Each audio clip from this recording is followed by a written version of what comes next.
नमस्कार, मनी गुरु की इस खास पेशकश में आप सभी का स्वागत है। मैं हूं स्वाति रायना। म्यूचुअल फंड में लंबी अवधि में अगर वेल्थ बनानी है तो एक्टिव या पैसिव स्ट्रैटेजी आएगी आपके काम। वैसे पिछले कुछ सालों में हमने देखा है पैसिव फंड के AUM में वृद्धि देखने को मिली है। तो क्या एक्टिव फंड के मुकाबले पैसिव फंड से ज्यादा मुनाफा बन रहा है? इसी को आज हम जरा समझने की कोशिश करते हैं। एक्टिव या पैसिव, क्या है आपके लिए सही स्ट्रैटेजी? चर्चा करने के लिए हमारे साथ है Pankaj Matpal, MD Optima Money, और Manuj Jain, co-head product strategy, White Oak Capital. Pankaj ji और मनुज दोनों का बहुत स्वागत करते हैं मनी गुरु के आज के इस खास कार्यक्रम में।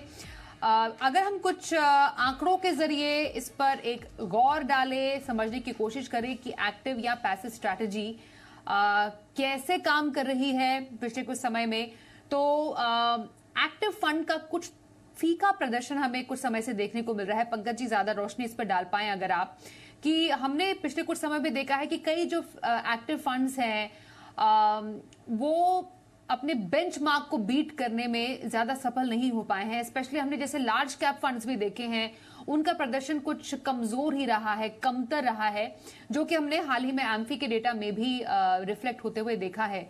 आपको क्या वजह नजर आ रही है कि एक्टिव फंड्स उतने एक्टिव नहीं लग रहे हैं? स्वाति जी नमस्कार।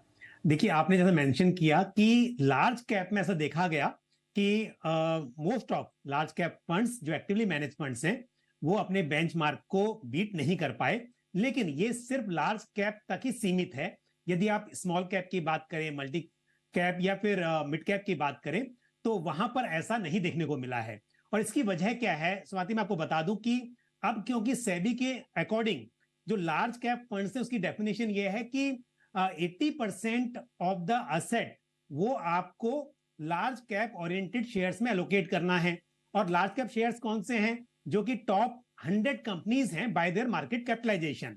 तो यानी कि स्कोप आपके पास बहुत ज्यादा नहीं है कि आप बहुत कुछ कर पाओ उसमें।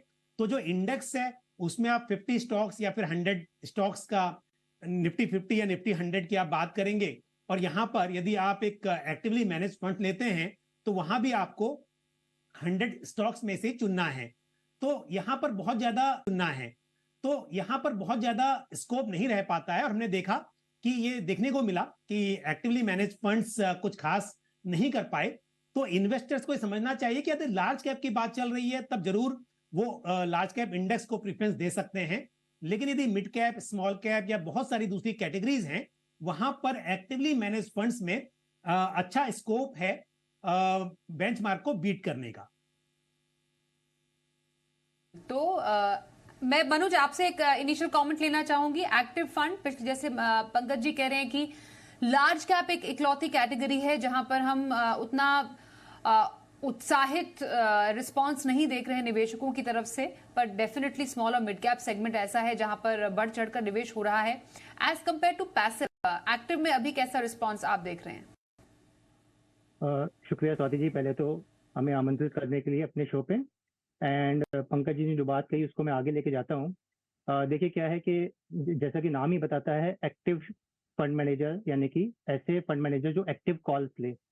एक्टिव कॉल्स का मतलब क्या होता है, जिसको टेक्निकल वर्ड में एक्टिव शेयर बोलते हैं, कि जो बेंचमार्क में स्टॉक्स हैं। तो लेट्स से अगर हम BSE 500 अगर हमारा बेंचमार्क है, तो अगर बेंचमार्क में 500 स्टॉक्स हैं और मैं एज अ फंड मैनेजर वही 500 स्टॉक उसी प्रपोर्शन में बाय कर लेता हूँ, तो मैं एक पैसिव फंड चलाता हूँ, मेरा रिटर्न बेंचमार्क से कम ही रहेगा। क्योंकि पैसिव फंड्स में भी, जैसे हम सबको पता ही है, उसमें भी एक्सपेंसेस होते हैं और कई सारी चीजें होती है जिसकी वजह से उनका रिटर्न, तो 100% श्योरिटी है अगर आप पैसिव फंड बाय करोगे कि आप बेंचमार्क को अंडर परफॉर्म करोगे। हाँ, लेकिन बेंचमार्क में पार्टिसिपेशन करते हैं। अब अगर आप एक पोर्टफोलियो बनाते हो, आप एक एक्टिव फंड मैनेजर हो और आप ऐसा एक पोर्टफोलियो बनाते हो जो बेंचमार्क से थोड़ा हटके है। अब वो आप कैसे बना सकते हो कि बेंचमार्क में 500 स्टॉक है, आपने 400 बाय नहीं करे, 100 बाय करे, तो पहला तो आपका एक्टिव शेयर बिल्ड हो गया, क्योंकि आपने 400 स्टॉक बाय नहीं करे जो आपको लगता है कि शायद बेंचमार्क से थोड़ा रिलेटिवली कम रिटर्न देंगे। और या जो 100 स्टॉक आपने चूज करे हैं वो बेंचमार्क से थोड़ा बेटर रिटर्न देंगे। तो एक चीज जो हमने नोटिस करी, पंकज जी ने लार्ज कैप का फंड का एग्जांपल लिया, ये बात सही है कि जैसे अगर mid cap, small cap, flexi cap, multi cap funds को देखेंगे, काफी सारे एक्टिव फंड्स बीट कर रहे हैं पैसिव फंड्स को बाय ह्यूज मार्जिन, जो कि लॉन्ग टर्म में जब कंपाउंडिंग करते हैं तो उसका इम्पैक्ट बहुत बड़ा दिखता है। लार्ज कैप में एक जो चीज हमने देखी कि काफी सारे AMCs एक्टिव शेयर को बढ़ा के नहीं रखे हुए हैं। उनका जो पोर्टफोलियो है काफी बेंचमार्क के आसपास घूमता रहता है। तो अगर आप बेंचमार्क के आसपास का पोर्टफोलियो बनाओगे तो बहुत मुश्किल हो जाता है बेंचमार्क को बीट करना। तो कुछ हद तक मैं पंकज जी की बात से सहमत हूँ।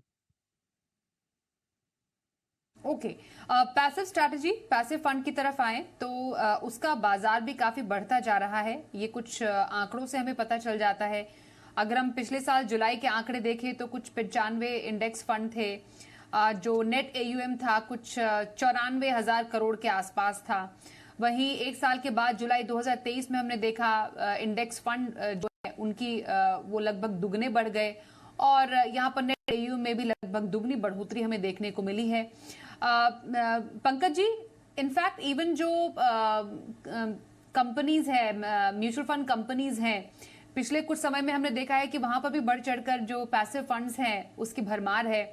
क्या ये ट्रेंड ऑनगोइंग जो एक पैसिव फंड्स के प्रति लोगों का रुझान है उसको दर्शाता है?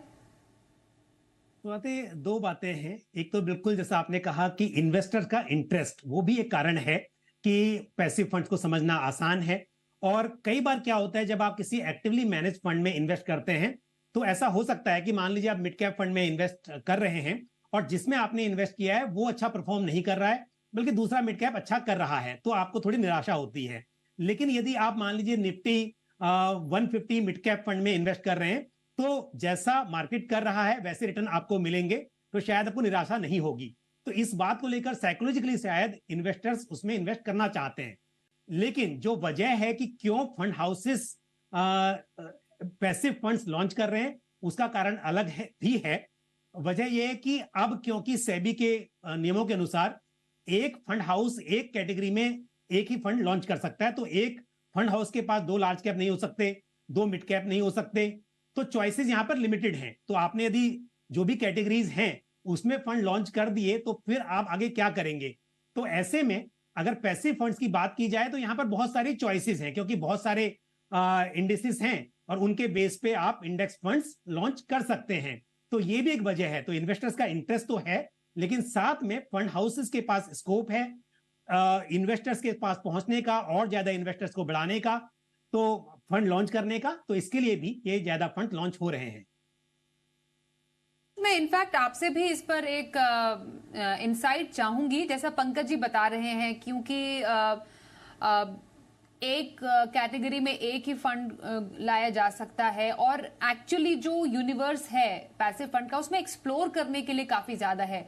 ऑलरेडी जो एक्टिव फंड्स हैं वो कई तरह के मौजूद हैं, जो हम म्यूचुअल फंड जिसकी बात करते हैं, पर पैसिव फंड में अभी भी क्योंकि स्कोप इतना ज्यादा है ज्यादा फंड लाने का, इसलिए शायद जो म्यूचुअल फंड कंपनीज हैं वहां पर इस पूरे एरिया को ज्यादा एक्सप्लोर कर रही हैं।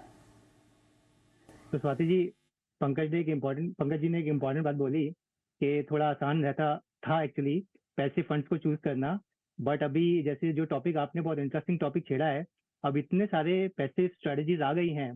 तो पहले निवेशकों के लिए बस बहुत सिंपल डिसीजन था कि उनको डिसाइड करना था कि उनको एक्टिव फंड्स में जाना है, पैसिव में जाना है। अब अगर आपने डिसाइड भी कर लिया उसके बाद भी, क्योंकि लेट्स से एक है Nifty 150 mid cap index, okay, एक है निफ्टी 100, एक है लेट्स से क्वालिटी 50, एक है मोमेंटम 30। अब ऐसे में होता क्या है, और जो आपने एक और पहला क्वेश्चन पूछा कि काफी रुझान भी क्यों बढ़ रहा है, क्योंकि क्या होता है जब आप इतनी सारी स्ट्रेटजीज एक साथ लॉन्च कर देते हैं तो आप भी मानेंगे कि कभी ना कभी कोई ना कोई सेगमेंट तो चलेगा, अच्छा करेगा मार्केट में। जैसे सन 2018, 19, 20 में अगर आपके पास एक वैल्यू ओरिएंटेड फंड होता या वैल्यू ओरिएंटेड एक ETF होता या इंडेक्स फंड होता तो वो बिल्कुल बॉटम पे होता, और क्वालिटी ओरिएंटेड ETF एकदम टॉप पे होते। अभी 2021, 22, 23 में क्वालिटी ओरिएंटेड या ग्रोथ ओरिएंटेड ETF शायद बिल्कुल बॉटम पे होंगे और वैल्यू ओरिएंटेड बिल्कुल टॉप पे होंगे। तो काफी सारे निवेशक हमने देखा आज की डेट में वो शॉर्टिंग होती है 1 ईयर रिटर्न पे, 3 ईयर रिटर्न पे, और क्योंकि इतने सारे ETF, इतने सारे पैसिव फंड्स आ गए हैं, अलग अलग स्मार्ट बीटा स्ट्रेटेजी आती है, तो कोई ना कोई स्ट्रेटेजी तो हमेशा ऊपर दिख रही होती है। लेकिन अगर आप सोच के देखिए, पता कैसे चलेगा कि अगले साल कौन सी स्ट्रेटेजी ऊपर रहेगी, वैल्यू रहेगी या ग्रोथ रहेगी या क्वालिटी रहेगी? तो एक रीजन ये भी है कि इतनी सारी स्ट्रेटेजी लॉन्च करके आप कभी ना कभी कोई ना कोई आपकी स्ट्रेटेजी ऊपर दिखेगी, और ये सब करके निवेशकों की उलझने, अगर आप मुझसे पूछो तो बढ़ गई है। अभी डिसीजन आसान नहीं है। बिल्कुल, ये मैं इनफैक्ट इसी पॉइंट पर आ रही थी पंकज जी, क्योंकि जब प्रॉब्लम ऑफ प्लेंटी होती है तब लोगों को समझ में नहीं आता कि इतनी सारी अच्छी चीजों में कौन सी चीज को पिक करें। और जैसा आपने भी जिक्र किया और उसकी बात को आगे बढ़ाया मनोज ने, क्योंकि इतनी ज्यादा पैसिव स्ट्रैटेजीज भी आ गई हैं, निवेशकों के लिए चुनना कई बार उलझन भरा हो जाता है कि मेरे लिए कौन सी पैसिव स्ट्रैटेजी सही है। तो चुनाव का सही तरीका हो क्या सर? बिल्कुल स्वाति, जो क्वेश्चन आपने पहले पूछा था कि क्यों फंड हाउसेस इतने सारे स्कीम्स लॉन्च कर रहे हैं, तो मनोज ने बड़ा अच्छा आंसर दिया, वही कि इतनी सारी चॉइसेस हो गई हैं। और मैंने भी कहा कि इंडिसेस इतने ज्यादा हैं, तो सिर्फ आपके पास निफ्टी 50 या निफ्टी 100 ये नहीं है, बल्कि आपके पास में थीमेटिक और सेक्टोरल और जो फैक्टर इंडिसेस हैं, उनकी वजह से बहुत सारी स्ट्रेटेजी बनती हैं, बहुत सारी स्ट्रेटेजी इंडेक्स अवेलेबल हैं। और जो आप कह रहे हैं कि चूज करना है, बिल्कुल ये बहुत डिफिकल्ट हो गया है, क्योंकि अगर आप इंडेक्स फंड में इन्वेस्ट कर रहे थे या कर रहे हैं, तो यूजुअली ये माना जाता है कि आप जो ब्रॉडर मार्केट इंडेसेस हैं, जैसे कि निफ्टी 50 हो या सेंसेक्स हो, या फिर मिड कैप की बात की जाए तो निफ्टी 150 मिड कैप फंड हो, तो वहां तक तो ठीक है। लेकिन यदि हम बात करें इस तरह के फैक्टर इंडेक्स फंड्स की, तो ये डेफिनेटली बहुत डिफिकल्ट होगा, क्योंकि यहां पर मोमेंटम है या वैल्यू है या फिर लो बीटा है, इस तरह से इवन मेरे हिसाब से रिटेल इन्वेस्टर्स के लिए तो समझना भी डिफिकल्ट होगा। लेकिन यदि आपको रिटर्न्स अर्न करने हैं ब्रॉडर मार्केट से ज्यादा, तो डेफिनेटली आप किसी ना किसी स्ट्रेटजी को यूज करके ही एक्सपेक्ट कर सकते हैं। अदरवाइज अगर आप ब्रॉडर मार्केट इंडेक्स फंड में इन्वेस्ट करेंगे, तो आपके रिटर्न्स उसके आसपास या थोड़ा उससे कम ही होंगे आफ्टर अप्लाइंग दोज एक्सपेंसेस। तो इसके लिए ये जरूरी है कि बहुत सारी चॉइसेस होंगी, तो इन्वेस्टर्स के लिए अच्छा भी है, लेकिन इन्वेस्टर्स को उसके लिए थोड़ा स्मार्ट होना पड़ेगा, या फिर किसी प्रोफेशनल की मदद से ही आप इस तरह के इंडेक्स फंड्स में इन्वेस्ट कर पाएंगे। ये एक्चुअली एक ऐसी बात है कि प्रोफेशनल की मदद से इंडेक्स फंड में आप इन्वेस्ट कीजिए, लेकिन इंडेक्स फंड में एक्चुअली फंड मैनेजर का पर से कोई ज्यादा रोल होता नहीं है। कुछ फायदों की बात करें मनोज हम पैसिव स्ट्रैटेजी की, तो मुख्य तौर पर कौन से ऐसे क्वालिटीज हैं जो एक पैसिव फंड को या पैसिव स्ट्रैटेजी को एक्टिव स्ट्रैटेजी के ऊपर रखती है? क्या है ऐसा कुछ खास? जी स्वाति जी, मैं जब आपने शो का इनविटेशन भी दिया, तो सोच रहा था मैं कि एक निवेशक, अगर मैं एक निवेशक हूं, तो मैं कैसे डिसाइड करूं कि मुझे पैसिव स्ट्रेटजी में जाना चाहिए एक्टिव में। तो मेरे दिमाग में एक 3 स्टेप का प्रोसेस आता है। पहला प्रोसेस है कि अगर कोई नया निवेशक आता है मार्केट के अंदर, और वो इक्विटी मार्केट में म्यूचुअल फंड के थ्रू, क्योंकि बहुत कन्वीनियंट वे है म्यूचुअल फंड मार्केट में एक्सपोजर लेने का, म्यूचुअल फंड के थ्रू इन्वेस्टमेंट करना चाहता है, तो अभी मैं अपने आप से क्वेश्चन पूछूंगा कि भाई क्या मेरे पास इतना टाइम और एक्सपर्टीज है कि मैं ये पता लगा सकूं कि which are those asset management companies, investment manager, fund manager, जिनका एक प्रोसेस है, एक बहुत स्ट्रॉन्ग रिसर्च कैपेबिलिटीज है, एंड हेंस वो लॉन्ग टर्म में अल्फा यानी कि मार्केट बीटिंग रिटर्न जनरेट कर सकते हैं after deducting expenses. Because Swati ji, जैसे आप भी, पंकज जी के मैंने इतने शो देखे हैं, हम सब समझते हैं कि अगर 1-2% रिटर्न भी ज्यादा आता है, लॉन्ग टर्म में वो कंपाउंडिंग होकर उसका इफेक्ट लाखों में चला जाता है। तो अगर मेरे पास ये टाइम एक्सपर्टीज है, तो मैं एक्टिव की तरह जाऊंगा, नहीं तो फिर मैं अगला क्वेश्चन पूछूंगा। ज्यादातर निवेशकों के पास इतना टाइम और एक्सपर्टीज नहीं होती, बिकॉज शायद कोई डॉक्टर है, कोई वकील है, वो अपनी फील्ड में एक्सपर्ट होते हैं, मे बी फाइनेंशियल लाइन उनकी एक्सपर्टीज नहीं है। तो मैं अपने आप से दूसरा क्वेश्चन पूछता हूँ, तो ठीक है मेरे पास एक्सपर्टीज नहीं है, तो क्या मैं एक वित्तीय सलाहकार की एक्सपर्टीज का फायदा उठाऊं, जो 15, 20, 25 साल से मार्केट को समझ रहा है, फंड हाउसेस को एनालाइज कर रहा है और बेटर डिसीजन ले सकता है। अब यहाँ भी प्रॉब्लम सॉल्व नहीं हुई कि चलो मैंने एक वित्तीय सलाहकार की मदद लेके किसी एक्टिव फंड में डाल दिया पैसा, क्योंकि मुझे मार्केट बीटिंग रिटर्न जनरेट करना ओवर द टाइम। यहाँ पे भी एक चैलेंज आता है कि आपने किसी अच्छे असेट मैनेजमेंट कंपनी को, जिसकी बहुत अच्छी रिसर्च कैपेबिलिटीज है, बहुत स्ट्रॉन्ग टीम है, रिसर्च बहुत नीचे गहराई तक जाके करते हैं, आपने पैसा दे दिया। अब भी कोई गारंटी नहीं है कि चलो ठीक है 5 साल में तो ये रिटर्न बहुत अच्छा जनरेट करेंगे मार्केट बीटिंग, बट क्या हर साल मार्केट बीटिंग रिटर्न जनरेट कर पाएंगे? ऐसा जरूरी नहीं होता, क्योंकि जैसे हमने देखा सन 2007 में एक ऐसी लहर आई कि सिर्फ इंफ्रास्ट्रक्चर ओरिएंटेड स्टॉक बढ़ते जा रहे थे, या लेट्स से उससे पहले टेक्नोलॉजी स्टॉक 2000 में बढ़ते जा रहे थे, या रिसेंटली हमने देखा सिर्फ 10 ही स्टॉक, 2017 की अगर बात करें, ऋतिक स्टॉक एक निकल के आई थी टर्मिनोलॉजी, 10 ही स्टॉक चले जा रहे थे। ऐसे में एक्टिव फंड मैनेजर्स भी अंडर परफॉर्म करते हैं उस साल। हाँ, 5 साल में अगर फंड मैनेजर अच्छा होगा तो आउट परफॉर्म करेगा। तो अगला क्वेश्चन, लास्ट क्वेश्चन ये आता है कि कभी कभी मेरा फंड मैनेजर जो कि बहुत अच्छा है, आगे जाके बहुत अच्छा परफॉर्म करेगा, किसी साल में वो भी अंडर परफॉर्म करेगा because of some reason beyond his control, his और अदर कंट्रोल। तो क्या मैं इन्वेस्टेड रह पाऊंगा डिसिप्लिन से? If the answer is no कि भाई मेरे को ये सब चाहिए नहीं कि बीच में मेरे को तो हर साल आउट परफॉर्मेंस चाहिए, तो भाई पैसिव में ही जाना बेटर है, क्योंकि ऐसी गारंटी तो कोई भी नहीं कर पाएगा, because there are certain factors which are beyond anybody's. 5 साल में ये सब चीजें नॉर्मलाइज हो जाती है। एक्टिव या पैसिव स्ट्रैटेजी, क्या है आपका प्लान? इसी पर कर रहे हैं खास चर्चा। व्हाइट ओक कैपिटल के मनोज जैन हमारे साथ हैं और पंकज मटपाल से कर रहे हैं खास चर्चा। मैं पंकज जी, मनोज की बात को ही आगे बढ़ाते हुए आपसे जानना चाहती हूँ, एक पैसिव फंड के फायदे हमने समझे, आपको कैसे डिसाइड करना है आपके लिए एक्टिव स्ट्रैटेजी सही है कि पैसिव स्ट्रैटेजी सही है, पर पॉसिबल डाउन साइड्स क्या हो सकते हैं पैसिव स्ट्रैटेजी के, जो कि एक निवेशक को जानने चाहिए? बिल्कुल।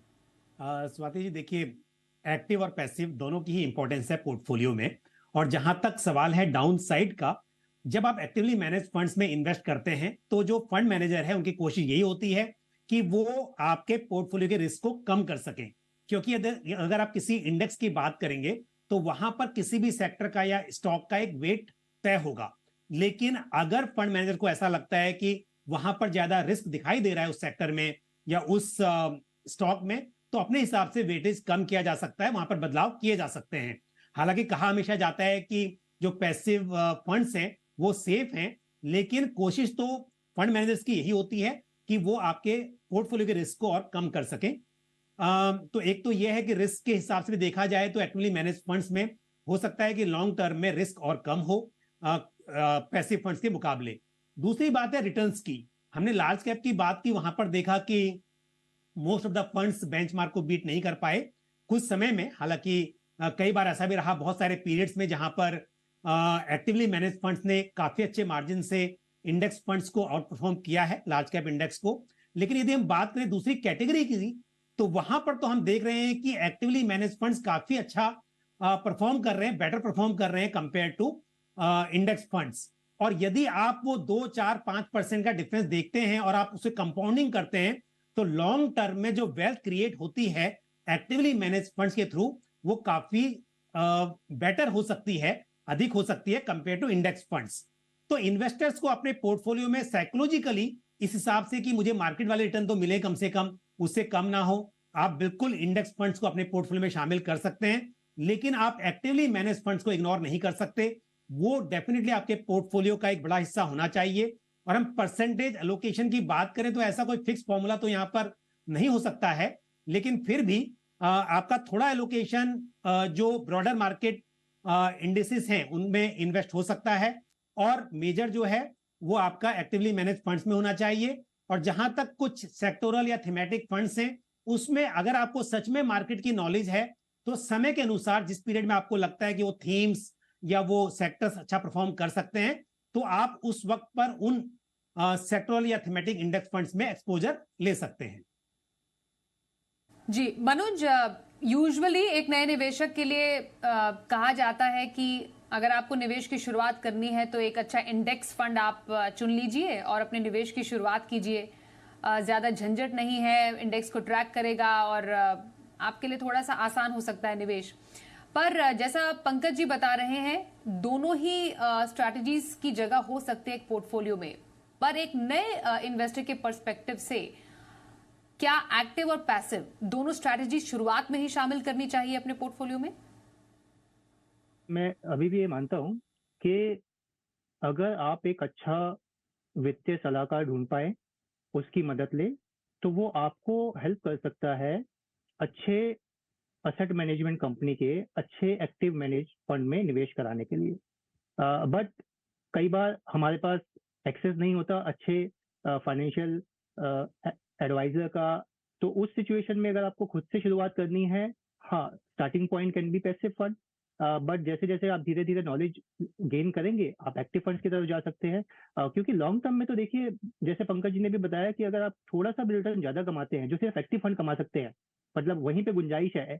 Passive fund can not beat the benchmark, अब वो अंडर परफॉर्म ही करेंगे। तो अगर आपको गुंजाइशें रखनी है कि भाई मैं बेंचमार्क से ज्यादा रिटर्न कमा सकूं, जो कि एक्टिव बहुत सारे अच्छे फंड मैनेजर्स हैं इंडिया के अंदर, तो वहां पे तो आपको धीरे धीरे इंक्लिनेशन एक्टिव फंड की तरफ जाना ही पड़ेगा। तो ठीक है, शुरुआत शायद आप पैसिव फंड के साथ कर सकते हैं अगर आप किसी वित्तीय सलाहकार की मदद नहीं लेना चाहते, बट धीरे धीरे आपको या तो अपने अंदर वो एक्सपर्टीज लेके आनी पड़ेगी या किसी की मदद लेनी पड़ेगी, और धीरे धीरे आपको एक्टिव फंड की तरफ ही जाना होगा। इंडिया में एटलीस्ट, इंडिया में अभी बहुत स्कोप है अल्फा जनरेट करने का या मार्केट को बीट करने का।